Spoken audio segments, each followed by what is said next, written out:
Wir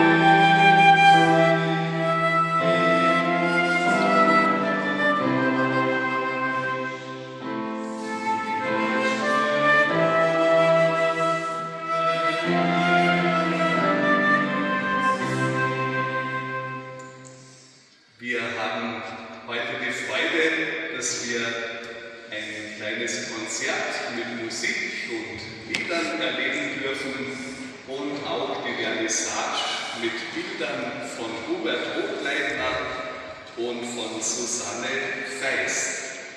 Die lange Nacht der Kirchen steht unter dem Thema Spuren des Lobes, Farbe, Klang und Glaube.